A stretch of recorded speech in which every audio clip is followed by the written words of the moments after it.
સુરેન્દ્રનગરના હંપર ગામનો ઇતિહાસ જાણીશું। 800 વર્ષ પહેલા અહીં ઠાકોર અમરસિંહ રાણાનું શાસન હતું।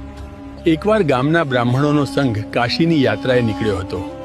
આ સંઘમાં પ્રાણશંકર નામના એક વિદ્વાન ગાયક કલાકાર પણ હતા। કાશી પહોંચ્યા પછી ત્યાં એક સુંદર રાજકુમારી ફૂલકુંવરને તેમણે જોઈ। ફૂલકુંવર સાક્ષાત દેવી સમાન રૂપવતી અને ભક્તિભાવવાળી કન્યા હતી। તે રાજકુમારીના મનમાં પ્રાણશંકર સાથે લગ્ન કરવાનો વિચાર આવ્યો, પણ પ્રાણશંકર બ્રાહ્મણ હોવાથી તેમણે આ સંબંધની ચોખ્ખી ના પાડી દીધી। લગ્ન ન થતા ફૂલકુંવરબા વિરહમાં ડૂબી ગયા અને માતાજીની ભક્તિમાં લીન થઈ ગયા। અંતે સાચી પ્રીત માટે તેઓ દિવ્ય જ્યોતમાં લીન થયા। બીજી તરફ પ્રાણશંકર જ્યારે હંપર પાછા આવ્યા ત્યારે બીમાર પડ્યા। તેમના શરીરમાં ફૂલકુંવરબાની પવિત્ર આત્માનો પ્રવેશ થયો હતો। ત્યારે સવૈયાનાથ જોગીએ આવીને આ આત્મા સાથે સંવાદ સાધ્યો। જોગીએ કહ્યું, દીકરી, તું આ બ્રાહ્મણને છોડી દે, જગત તને પૂજશે। ફૂલકુંવરબાએ શરત રાખી કે જો મને અખંડ દીવો મળે તો હું શાંત થાઉં।